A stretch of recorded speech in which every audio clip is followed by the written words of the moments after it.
伯纳德·埃尔诺平时的吝啬堪比葛朗台，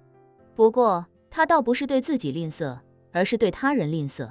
该赚的钱不但要赚，而且要尽可能多的赚。想让他平白无故的出钱，那也是痴人说梦。今天之所以忽然要给马尔代夫军方捐赠5000万美元，完全是因为此时塔瓦纳正在全球直播，而自己刚好搭上这趟顺风车，找到了自己人生的高光时刻。一瘸一拐的伯纳德·埃尔诺此时拖着一条残腿站在马尔代夫军方指挥官前，裤腿的血已经渗透出来，干涸凝固，颇有一种身残志坚的感觉。尤其是法国民众看到这一幕，对他都崇拜极了，感觉此刻的伯纳德·埃尔诺颇有矮子拿破仑当年的风范，仿佛拿破仑附身。这一刻的伯纳德·埃尔诺真的成了法国人当代的民族英雄，让法国人民倍感骄傲。法国人民之所以对这件事非常兴奋，主要是这些年高卢雄鸡在国际上的影响力越来越拉胯，很少有能在国际领域拿得出手的事情或者东西了。22年踢世界杯，姆巴佩带着高卢全村的期待一路杀到决赛，可决赛阶段高卢雄鸡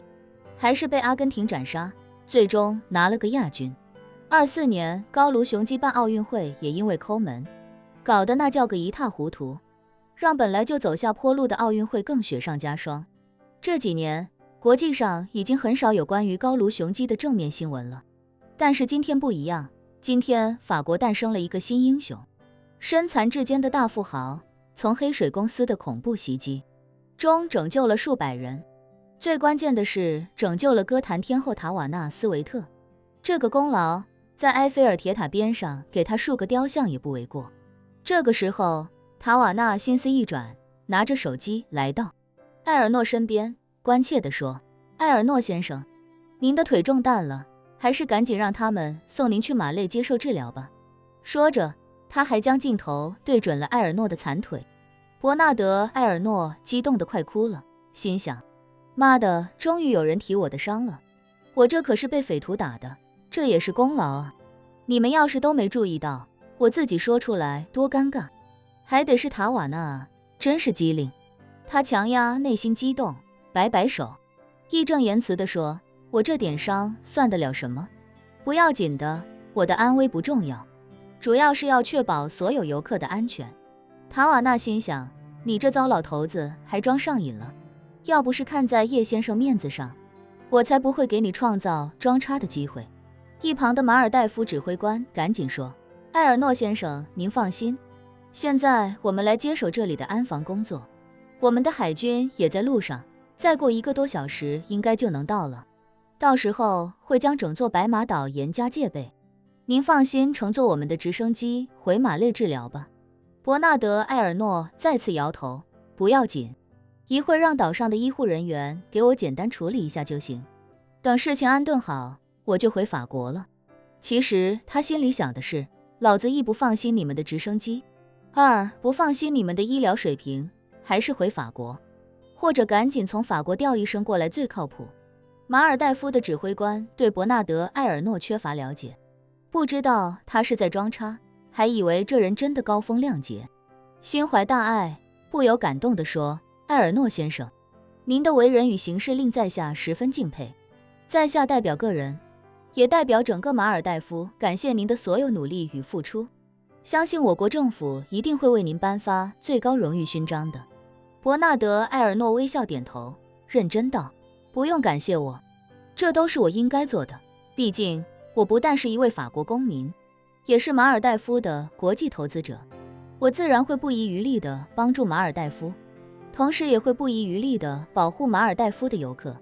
至于勋章，我个人觉得不过就是虚名而已，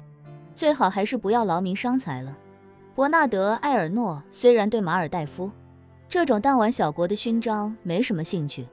但毕竟现在正在全球直播，锦上添花的事情再少也是好事儿，自己心里自是欣然接受。不过他也知道，对方不过就是军方的指挥官，这种事说了也未必有权利兑现，所以自己表面客气一下，也算是展示一下自己的风度。随后，马尔代夫的陆战队开始对现场进行清点，一部分人负责登记现场游客信息，另一部分人被要求出去处理那些被爆头的尸体。马尔代夫的军队实战能力和心理素质跟大国的民兵比都有巨大差距，更不用说正规军了。这国家最近几十年没发生过什么正儿八经的战争，上一次战争还是一个反对派雇佣了80名斯里兰卡佣兵，登陆马累发动叛乱。别看只是区80名佣兵，也将马尔代夫总统搞得无力招架。最后是向印度求援，印度派了1000多伞兵空降，这才平息了事态。一个连80名佣兵都打不过的军队，面对几十具脑浆横流的尸体，自然是力有不逮。这些士兵几乎是一边呕吐，一边勉强把尸体集中到了一起，然后用岛上的布草进行遮盖。酒吧里，马尔代夫士兵在翻译的帮助下，一个个登记游客信息。登记到马兰这里时，马兰报上了自己的姓名和国籍，然后询问对方：我说，我们在你们的地盘上遇到危险，差点命都没了，你们不给我们一点补偿什么的吗？士兵摇摇头，通过翻译转达：不好意思，我们只负责登记信息，赔偿问题我们不清楚。马兰有些恼火，说：那就让你们那个负责人过来说说，我们花这么多钱跑到这里，还没怎么享受呢，就差点死在这里，你们说什么也得补偿我们。肖长坤在一旁拱火道：是啊，这种体验差到极点，不拿出点补偿方案来，实在说不过去啊。周围不少游客也纷纷附和，毕竟大家都是花了大价钱来的，平白无故遭遇一场劫难，理应得到一些赔偿。这时伯纳德·埃尔诺赶紧蹒跚着来到众人面前，高声说：大家不要着急，赔偿的事情大家放心，白马岛一定会给大家一个满意的答复。我初步可以向大家承诺，大家这次来白马岛的所有住宿费用、水上飞机以及进出马尔代夫的机票费用，我们都会承担。马兰一脸郁闷，对身边的肖长坤嘟囔道：这他妈跟咱们也没啥关系啊，咱们在岛上的费用不都算在好女婿那个朋友头上了吗？本来就不用咱们花钱。就是，肖长坤也有点不爽，低声说：这个老板看着挺有钱的，光是给马尔代夫军方捐助就是5000万，得让他给咱们一点精神损失费吧。两人嘀咕间，伯纳德·埃尔诺已经看到两人脸上的不满情绪，他低声询问身边的服务人员，得知这两人是跟叶晨一起登岛的，便立刻开口说道：另外，我们初步决定给每位游客提供10万美金的补偿，未成年游客也可以得到10万美金补偿。在大家离岛之前，这笔补偿金就会打到大家的账户上。这话一出，现场一片欢呼鼓掌。10万美金不是一笔小数目，大家来岛上的人均消费也就3-4万美金上下，现在按人头1人赔偿10万美金，这确实已经很划算了。主要是大家其实都没受伤，只是单纯的精神损失费就给这么多，确实已经很够意思了。伯纳德·埃尔诺此时已经演上瘾了，不但要让叶晨的岳父岳母满意，也要让广大网友满意，一人赔偿10万美金，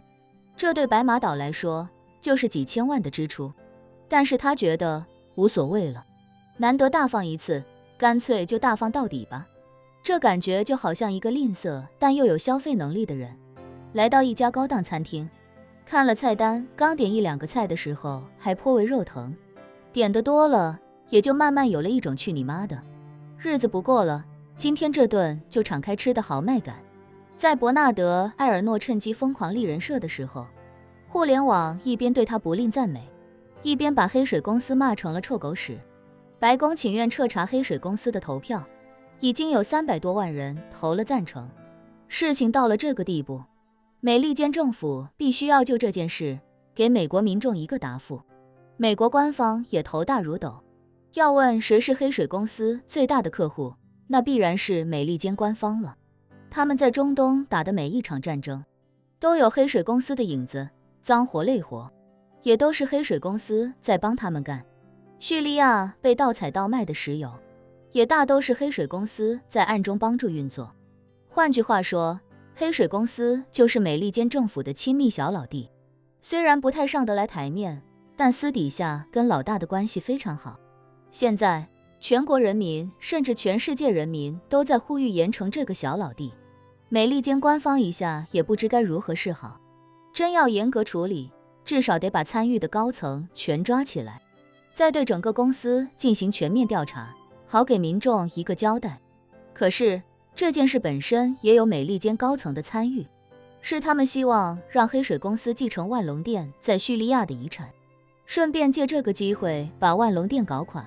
但美利坚政府怎么可能承认这种事？现在能做的只有甩锅和找替罪羊。于是黑水公司在内部高层紧急会议之后，决定推出一个倒霉蛋来扛下所有。被推出来的倒霉蛋是黑水公司的一位副总，也是黑水公司董事会中股份占比最小的一个。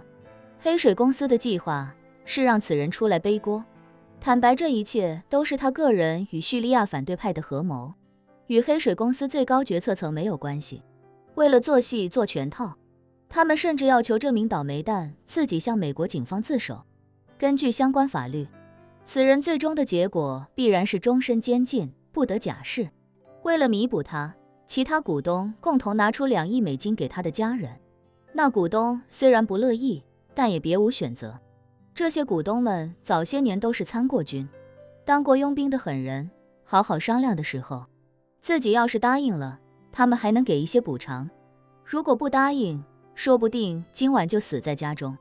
明天被扣上一个畏罪自杀的帽子，最后还是要替他们顶雷。于是美利坚政府立刻向全世界宣布，声称白马岛恐怖袭击案已经告破，策划者已经向美国警方自首，美国警方正在对黑水公司展开深入调查。这不过就是忽悠民众的障眼法，他们觉得先摆出一个严惩不贷的态度，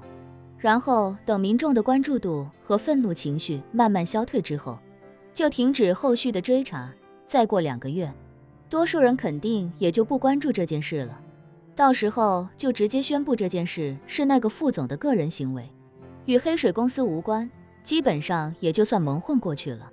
但是叶晨并不打算放过黑水公司，他要让黑水公司付出惨痛代价，让他们知道万隆店永远不是他们能够妄想吞并的对象。而眼下伯纳德·埃尔诺老当益壮，冲劲十足，让他咬住黑水公司不撒嘴，想来一定会给黑水公司带去极大的困扰。